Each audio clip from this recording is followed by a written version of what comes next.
Hi everyone, I'm currently on a plane bound for New York City. Come with me. This is my first time visiting New York, so I'm really excited. I got invited to come to our lighting manufacturer's showroom and factory, so I'm looking forward to seeing some cool lights and then seeing some fun sights. I love visiting new places because I always come back feeling so inspired. My hotel room that I just checked into has an interesting wall covering that I like, and I'll study it more later. But right now I'm itching to get out and explore the city a little bit. My first reaction is just wow. New York shows up in so many movies and TV shows, but it's amazing to see it in person. So many tall skyscrapers, and it's also really fascinating to see the contrast between older, more classically designed brick buildings and super modern glass towers. I'm kind of in the mood for a bagel, so I'm hitting up a local shop. It seems every cafe and restaurant here has a really cool design concept. This one I'm at has an interesting ceiling treatment and fun little mugs and saucers for the lights. This one is also a cute spot. I like the chandeliers and the metal shelving. They have some yummy looking treats, but I'm equally impressed by the 3D tile wall that curves around on the end. It's always a challenge to tile an outside corner, but here they've avoided that situation entirely in a clever way. After breakfast, it's time to hop in a car for a couple of hours and head over to the lighting showroom. The lights are meant for commercial applications mostly, but since I do a lot of commercial interiors work, it's perfect. From track lights with curves to lights on magnetic tracks, these were really cool to see and learn about. I also really liked the design of the showroom itself. It was mostly dark finishes with little white pods that each showcased a different fixture. This grouping of round lights is very sleek, but my favorite was this display here with the huge round lights. Super dramatic. I managed to get some artsy shots of different areas of the showroom. I don't think I can really show the factory tour part, but it was kind of like an episode of How It's Made. I loved it. On the way back, we got to drive around town a little bit and see more of the city. I just love the different styles of buildings, like these ones with ornate facades, or this one that's basically a brick grid with really unique bulbous windows. It kind of looks like something out of a science fiction movie.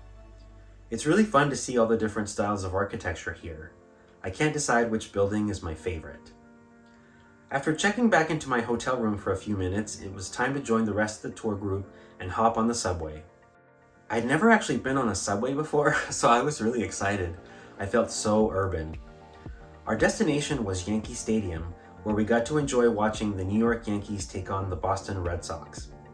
It was just cool to be there and feel all the energy, and eventually join the rest of the fans in screaming and cheering. After the game, we wandered down to Times Square. Even before you get there, you can just see how bright it is. There are so many gigantic screens and so many people. It's just amazing.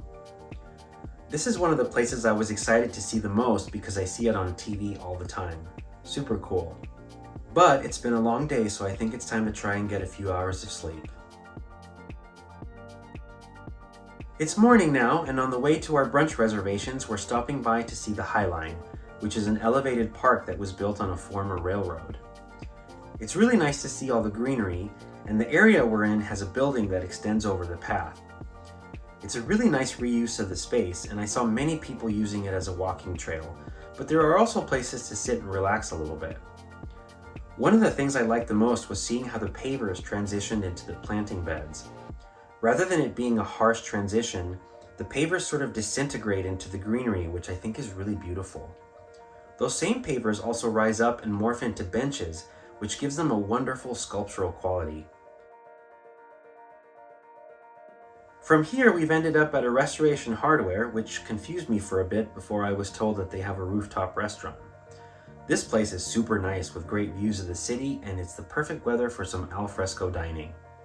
And they also happen to have the world's fanciest bathroom.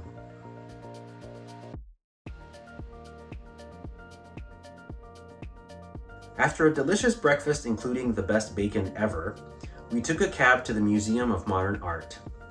I always love going to museums, not just to admire the art, but also to look at the really interesting ways that artists display their work. This room here has gradients painted on the walls, and it makes for a trippy experience.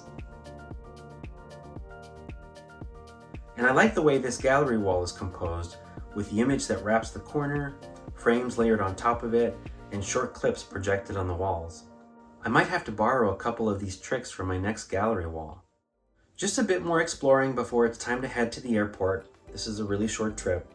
But one thing I always wonder when I visit a new place is, what would it be like to live here? There's obviously lots of different types of apartments here, but one style that I've always been drawn to are lofts. I love the openness and the raw character that lofts have. I decided to look for some inspiration images and imagine what I'd do with the New York loft if I had the opportunity to live in one. One thing that you see consistently in a lot of loft-style apartments are brick walls or concrete floors.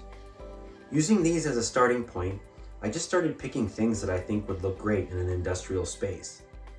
Bold colors, streamlined sophisticated furniture and lighting, large-scale art, and potted trees, and some fun accessories as the accents. I think this would make for a nice living space. Let's try designing a dining area. Maybe start with a cowhide rug and a large circular table with cane-back chairs and modern silhouettes. And then a simple but dramatic chandelier, more potted trees to take advantage of the high ceilings, and then some abstract art. And for the sleeping area, something simple. I like the idea of reusing colors and patterns in a big open space, so maybe the same rug as the living room, a modern version of a 4-poster bed with a simple nightstand, pendant lights, gradient pillows, a fun chair and ottoman, and more plants, of course. Alright, well I guess I'm ready to move to New York then. Does anybody want to split the rent with me? Well, it's time to go back home now, but I definitely can't wait to visit again and seek out even more design inspiration. Hey, thanks for coming along with me today. We'll see you soon, okay? Bye!